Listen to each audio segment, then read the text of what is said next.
The wait is over.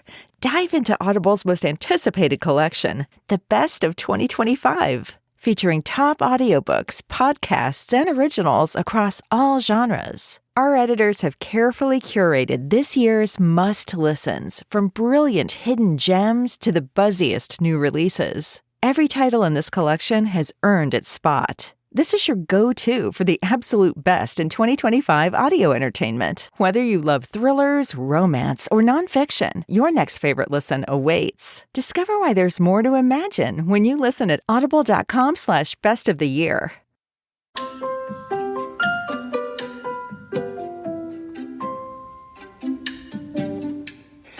I am Diane Lucas, and welcome to Book 101 Review. Book 101 is all about the books that I've read for the last 40 years. And today I have my special guest.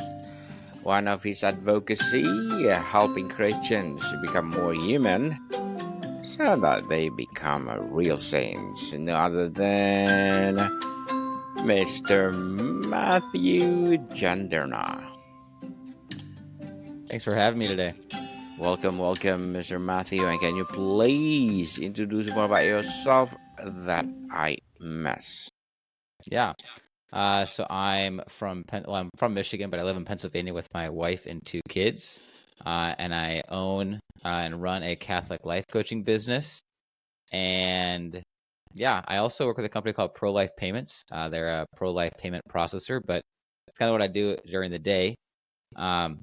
But really, I founded Steadfast Life to help people to live flourishing lives, and particularly to grow in virtue. I used to strongly dislike the word virtue. I thought it was archaic and constricting, but I eventually came to realize that it's really just how to be human and to be a flourishing human. So, yeah, that's a little bit about me. Flourishing human, for sure. And thank you so much for sharing your knowledge and wisdom to the world, Mr. Matthew. And today let's talk about marrying, parenting a rebel. So tell us about this topic, Mr. Matthew. Yeah, so there's a particular book called The 4 Tendencies by Gretchen Rubin. And in it, she's done research, and she's found that people tend to fall into one of 4 categories. And it's based on how we respond to expectations. So your external expectations and your internal expectations. So you have the upholder, the obliger, the questioner, and the rebel. So the upholder upholds all expectations. That's their tendency, at least. You can think of them as kind of a balanced person. The questioner questions all external expectations and makes everything internal expectations if they think it makes sense. Otherwise, it takes a lot of willpower to do something. And then the obliger is very other motivated. So the questioner is self-motivated. The obliger is other motivated. And the obliger really relies on other people to expect things of them because they struggle to do it of their own accord. So other motivated in that way. And then the rebel kind of rebels against all expectations. So this is actually the camp that I find myself in. And really, as a rebel, what we kind of value is not only just freedom, but also being able to do what we want. And we don't like expectations because we feel like they're constricting and controlling, and they don't let us to be free to do what we do as we want. Okay. So my wife is not a rebel. She's in the obliger category. So that, when we kind of discovered this, that was huge because she's very other motivated and relies on external expectations, where I heavily don't like expectations. And so this is also the case for, like, when I was growing up, didn't like being told what to do.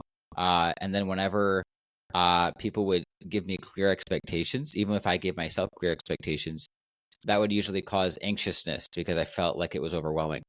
And so as I've come to realize these 4 tendencies, I've realized that, what it is to be a rebel. But I've also come to realize there's these things called the 4 cardinal virtues. And they're pretty old, they're from Plato and Aristotle. But the word virtue stems from the word vir, which is man in Latin. So really it's how to be human. So the 4 cardinal virtues, the word cardinal comes from the Latin root word, which means hinge. So they are the hinge ways of being human that every other part of being human kind of relies on, right? So each of the tendencies pairs up with a cardinal virtue. So as the rebel, it pairs up with the virtue of fortitude, okay? The other cardinal virtues are prudence, justice, and temperance. And so with fortitude, when I have a cause that I'm fighting for and a person that I'm trying to become, I'm very motivated and I can do most things. So when it comes to being married to or parenting a rebel, one of the best ways to do that is to give the information, express the consequences, and then let them make the decision. And the reason for that is because if I don't feel like I have to make either way decision, then I'm more likely to happily choose the decision that would be best. That's a struggle for my wife because, again, she relies on expectations. So she wants them. And so then it's easy to talk to someone else the way that you'd want to be talked to, right? Rather, I think we need to talk to the other person how they need to be talked to in that way. I don't know. Does that make sense? Makes sense. So, what in your view truly defines a rebel in personal or family context? Is it just about breaking rules or something deeper? Yeah, I think it's something deeper. Because like I said, it is really fertile ground for the virtue of fortitude. And fortitude is how we manage our fears and conquer our fears. So rebels, there's a couple ways that can play out. If we have a cause, then we're going to be willing to sacrifice anything for that cause. Okay, so we're going to be able to be very disciplined. We're going to be able to kind of push through things. So that, I think, is the deeper fulfillment of what it means to be a rebel, if you will. To be a part of a revolution, but one that is ordered towards the good. On the flip side, what really the devil can get, he can hijack your rebel tendency and get you to rebel against all that is good, because you have a misunderstanding of freedom or a misunderstanding of expectations and whatnot.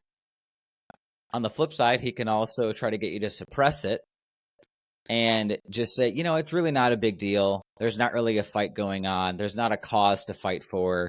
You can just let this one go, buddy.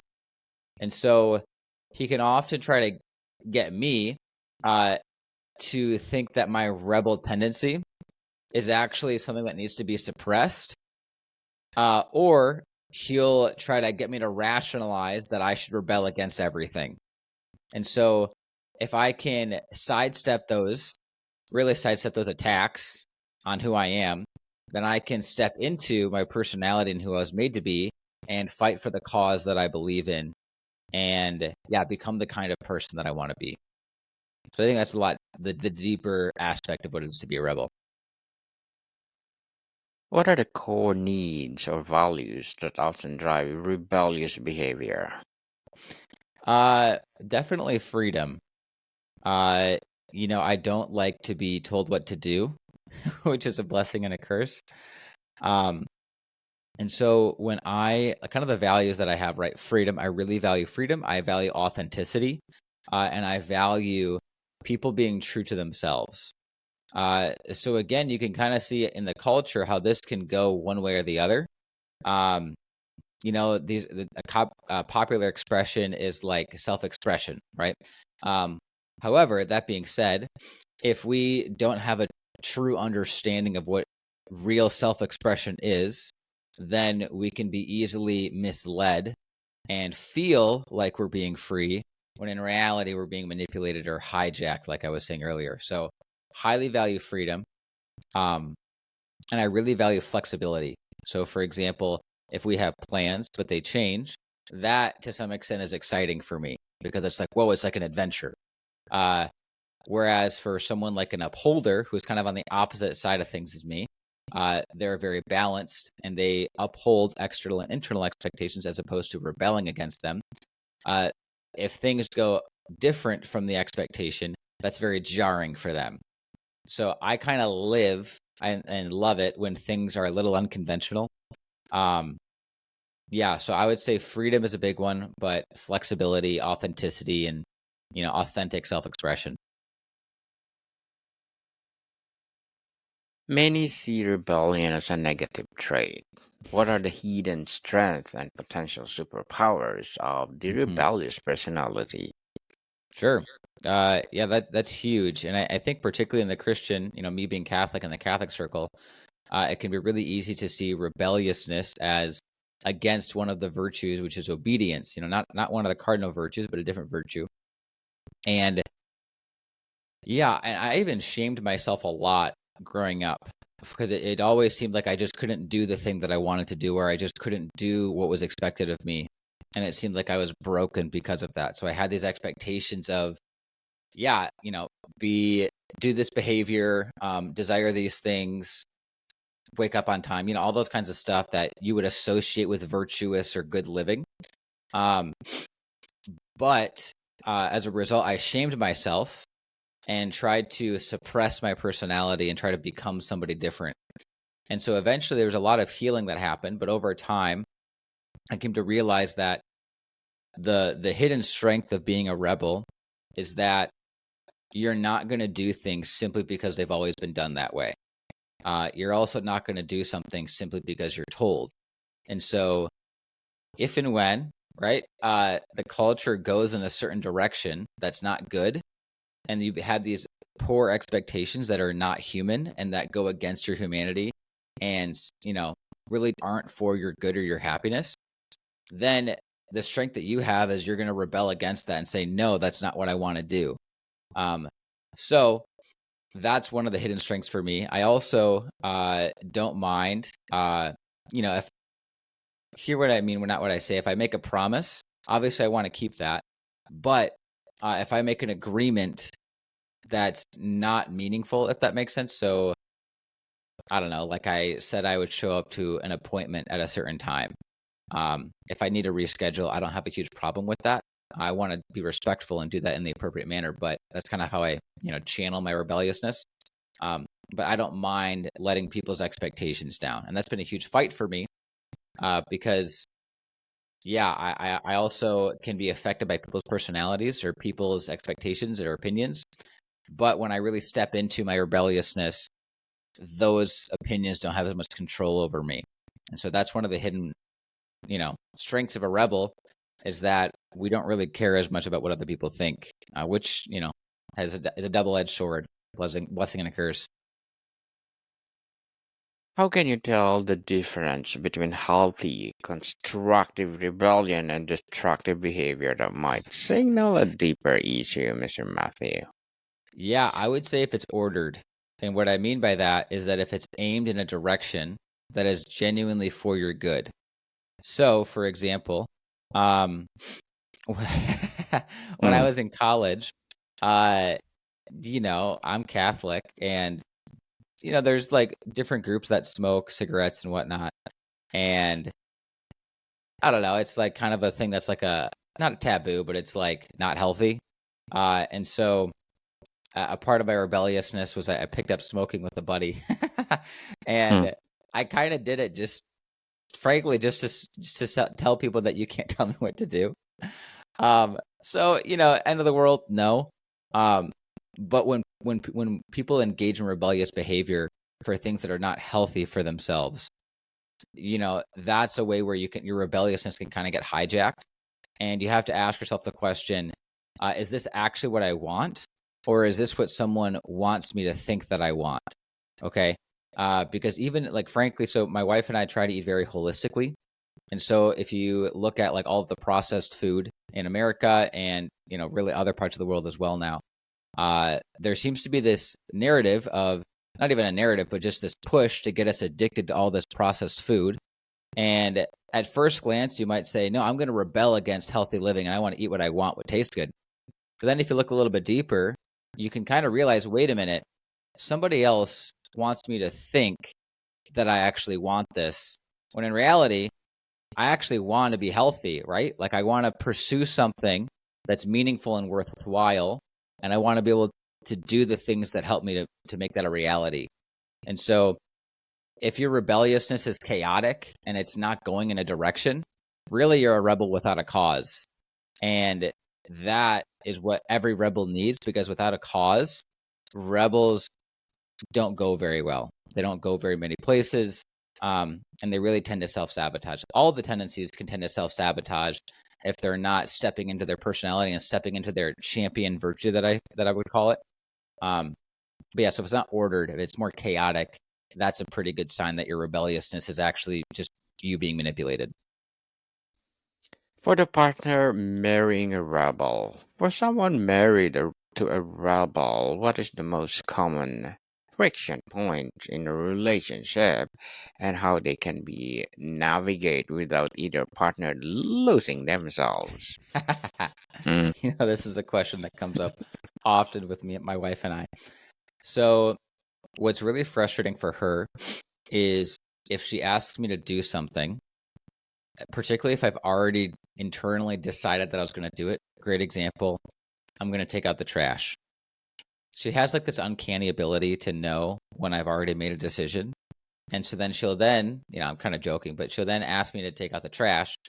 And my reaction is, no, I don't want to take out the trash anymore. Okay. Again, it's like, I don't want to be told what to do. And part of it too is I was going to do it. And now that she has told me, it's as if I'm not doing it for my own volition, my own desire, my own choice. Now I'm only doing it because she asked me to. So that's kind of the downside, is that it's hard when we're told what to do, even if we already want to do it or already chose to do it. That makes us want to do it less. And so a tension point is, the question of, Matthew, why can't you just do the thing that you need to do? Why can't you just do the thing that I ask you to do? Like, why does it have to be this big deal, so to speak? And for me, it's like, well, if you would just not ask me to do it, I would probably find myself doing it because it does need to happen eventually. And so the way that we kind of navigate that is really, you have to get good at communication and communicating like the other person communicates. Okay. So I need to grow in communicating in the way that she would appreciate, and she needs to grow in communicating the way that I appreciate. So a really funny way that we kind of navigate this is if she says, Matthew, can take out the trash. I'll joke with her and say, oh, so what you're saying is that the trash needs to be taken out, and you're just letting me know in case I didn't know that it needs to be taken out, but that someone needs to take it out. I kind of make a joke of it, and then she'll say, yeah, that's exactly what I meant. And so you can kind of play with it. Really, you got to take yourself lightly. If you take yourself too seriously and take things personally, you're just going to get offended all the time, and you're going to grow resentful of your spouse. And that's one of the biggest, indications that you're either going to get literally divorced or divorced in your heart. Okay. So if you want a happy, fulfilling marriage, you have to communicate the way that your spouse communicates, so you can really understand them. And then 2, don't take yourself too seriously, and make a joke of it, make light of it, be playful, and be willing to grow. Okay. That's really important. How can more conventional or rule following partner maintain their own sense of stability without trying to tame the rebellious spouse? Yeah, I think it's really about. So for example, okay, so if a rebel wants to be a certain kind of person, that's very motivating for them. So I want to be the kind of person that is disciplined. That's a very different mindset than I want to go to bed on time every night. Okay. So if, the upholder or, whatever area on those categories you fall in, for someone who's more consistent and who appreciates, order and balance and those expectations, if you can come to appreciate who your spouse wants to be and who they are, and then help them to become that kind of person, that's going to be your best bet for not becoming insane. Okay. The other thing too, again, is just taking yourself lightly and not being too serious about it. So if someone has a quirk, if you will, you can choose to find that annoying, or you can choose to find that endearing. And so if you choose to find it endearing, then it can increase your love and affection for them. But if you find it annoying, you're probably going to get resentful. So it's totally fine if you need clear expectations and you appreciate, following through on things in that way. But you also can't enforce that same approach onto your spouse. And you have to appreciate them for the way in which they get to the same result or maybe a slightly different result. And you could really balance each other out, right? Like, it's not a bad thing at all to be consistent, right? That's a very good thing. But also, you don't want to become too rigid where you make up expectations that aren't there and then feel like you have to follow through on them. Mr. Matthew, as helping Christians become more human so they become real saints, what are your short-term and long-term goals? Yeah, short-term goal is I want to get into more content creation, get more podcasts, and that's kind of why I'm here. And yeah, just continue to crystallize my thoughts around this, just in my coaching clients and my friends and family. A lot of the things that I've come to realize through, reading and prayer and just thinking, a lot of people don't know, just like me, a short while ago. And really, I think that if the world, and particularly the church, if we became more human in the sense of, being more virtuous, but also less behavior focused and more being focused, more identity focused. And, maybe I'm a little biased in that. But if we really focus on becoming more human, that if you think about it, that's what Jesus did, right? God became man, and that's how salvation occurred. And so if we want to follow in his footsteps, we also need to become more human. So my long-term goal is really to start a movement, particularly in the church, but in the world, of becoming more in touch with our humanity and our shared humanity. Because you can look around and you can see a lot of bad things happening right now. And one of the reasons is because we've had a breakdown in understanding our shared humanity and what it actually means to be human. So I want to bring about a movement, a revolution, if you will, a rebellion, where people actually become more human. Because really only humans can become saints. And so if we want to become saints, if I want to fill heaven, if I want to, be a follower of Christ, then that means part of the process is becoming more fully human. So that's kind of my short-term, my long-term goals. Fully human indeed, and good luck to your goals. And good luck, Mr. Matthew. And what will be your piece of advice for those people out there who want to be like you? Thanks, Daniel. I would say if you want to be like me, be more fully you, because it's really easy to compare ourselves to other people.